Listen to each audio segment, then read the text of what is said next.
Hello, dear friends. We are about to meet our star family. We can no longer be divided into left-right, black-white, male-female, Christian-Muslim, etc. Opinion piece. Storm before calm. Busy week. Anomalies. Turbulence. Frantic year. Strange things. Next departure. Surprising year. Boredom is over. Battle between good and evil. Evil will be held accountable. The game has already been played. Let's start.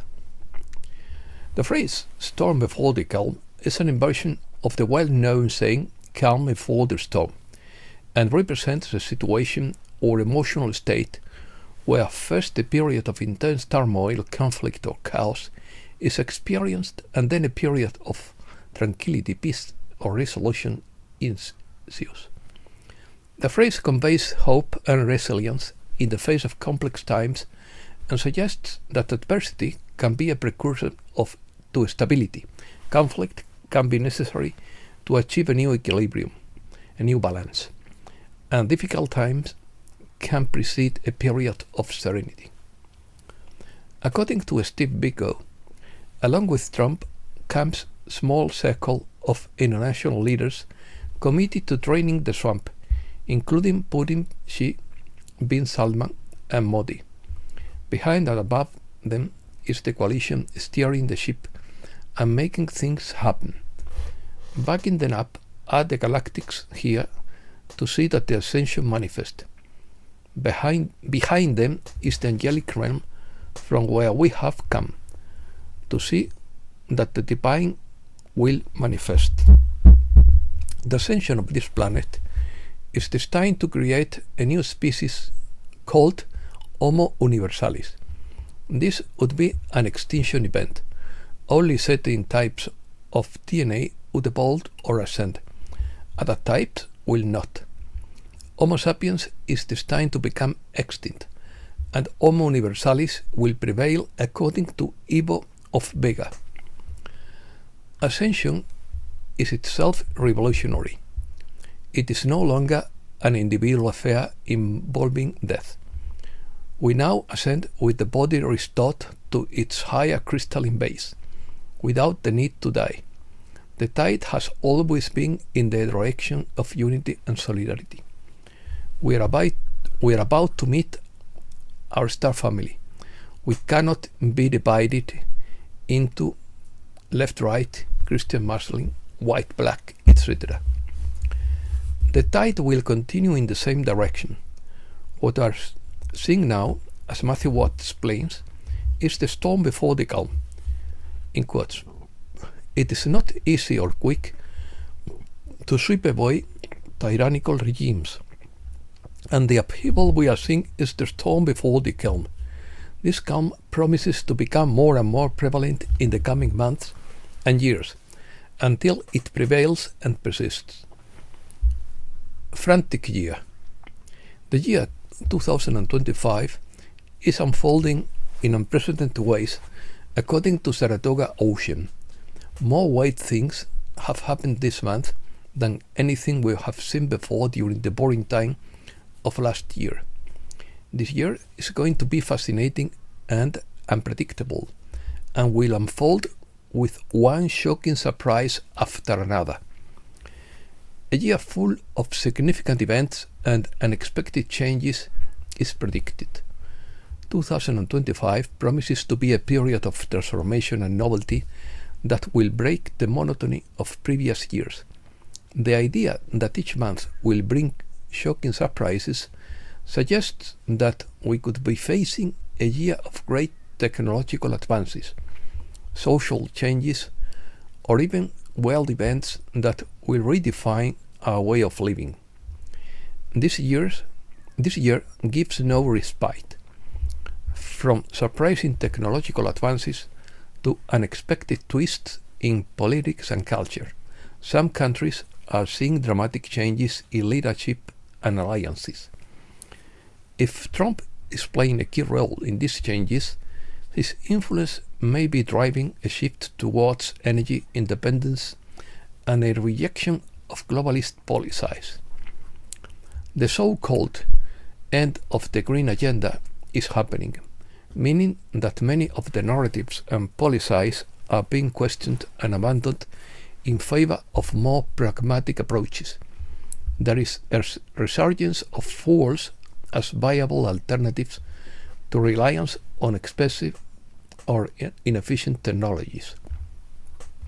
If governments stop massively subsidizing so-called green energy and irregularities are discovered in carbon markets, part of the financial model behind these policies could collapse.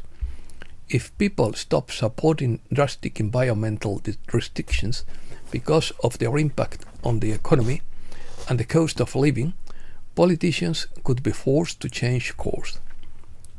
Reset News X22 report. Due to Germany's policies, the economy is struggling and people can see it very clearly.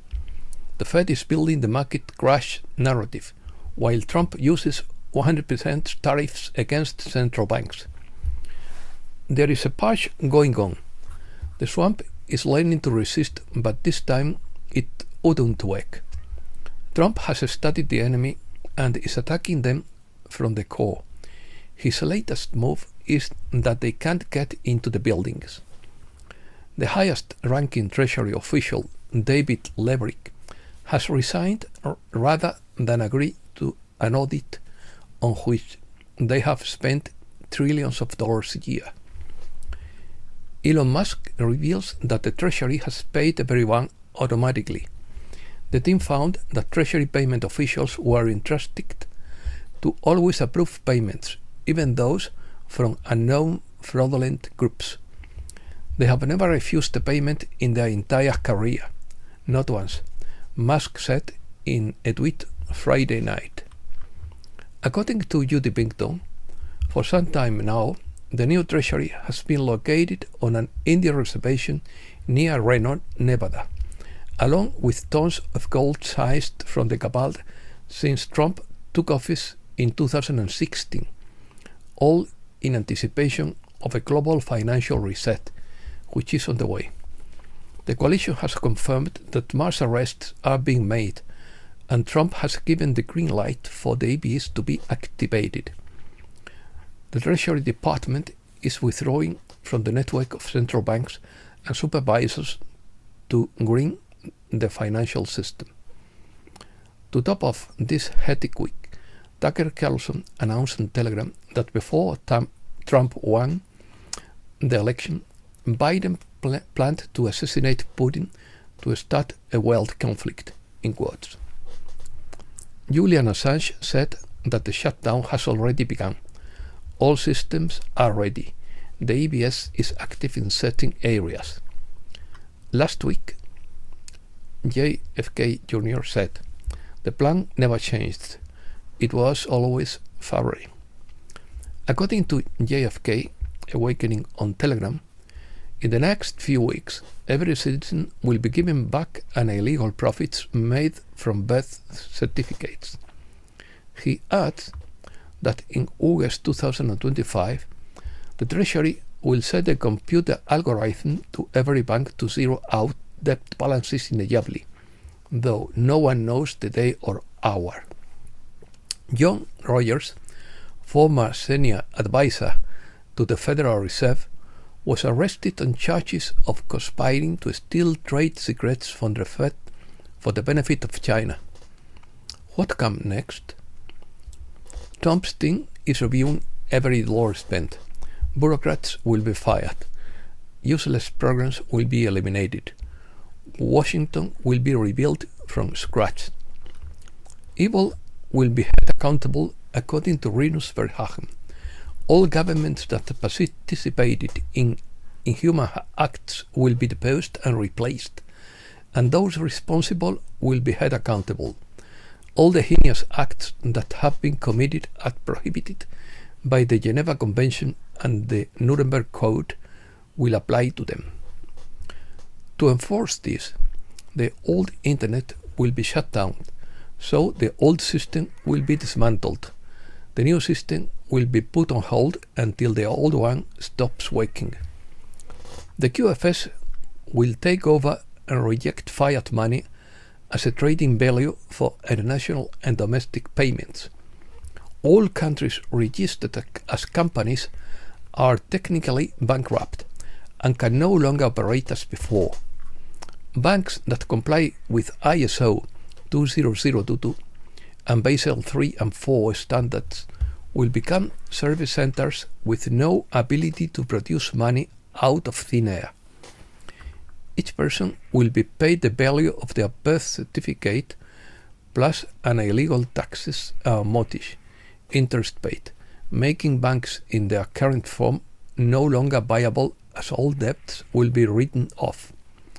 Now the question is, when the new system go into effect, it is the chicken and egg story, where the US cannot do without Iraq's actions, and Iraq cannot do without US cooperation. Both have an interest in achieving currency revaluation. Otherwise, both of them and the rest of the world cannot move forward for the reform of the system necessary for Gisara. According to Rinus Verhagen, the 30-day period seems to start on February 4th, 2025 and end on March 3rd, 2025. And Easter seems to be the final day to have everything completed, which means that a lot of things could happen between now and April 20th, 2025. And the world would be cleansed of evil, but this is a personal prediction that can fail like others. If Colonel Douglas MacGregor's information is true, the game has already been played and we will see it now, but no one knows the day or the hour. Anomalies. Unidentified burning object fell in Illinois. A very strong swallow 7.4 magnitude earthquake struck 34 kilometers east of Zamora, Ecuador. Chaos paralyzed the skies of Belgium, grounding all flights in Europe due to a critical failure in air traffic control. The battle between good and evil is playing out before our eyes of the entire world. It is a war for truth, freedom, and humanity, according to Brent Johnson. Complex systems won't survive the competition crisis. Think of the system as a series of concentric rings, like an onion, with the government at the center. Surrounding it are organizations that receive government funding. What is going on? Corn contracts near record highs as Brazil's soybean crop is too wet to harvest, and tariffs begin. Snowstorm in Hawaii, freak snowfall in Joshua Tree National Park, and the US southeast coast from the record snowfall to scorching tropical heat in less than a week. According to Jessinger, natural disasters are hard to deal with. Man-made disasters are even harder to deal with because they seem to take the most lives. It seems like we are under attack. The fires in California, the hurricane in North Carolina and Tennessee, and white folk with parasites in Florida, and explosions and aviation disasters. USA. In quotes, I am cancelling windmills and solar fields. They destroy property values, barely offset their own carbon footprint, and kill animals, President Trump said. According to Colonel Douglas MacGregor, the US has no credibility in the Middle East. We rely heavily on bribes. We sent billions to Egypt and Jordan to buy their complacency. President Trump says he's having very serious conversations with Russia about ending the war in Ukraine.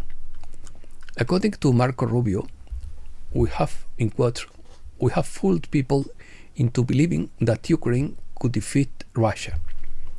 Ukrainian army attacks Russian civilians in Donetsk with cluster bombs. Trump orders airstrikes against the leader of Daesh and the guerrillas hiding in caves in Somalia. And that's all for today. Thanks a lot, dear friends.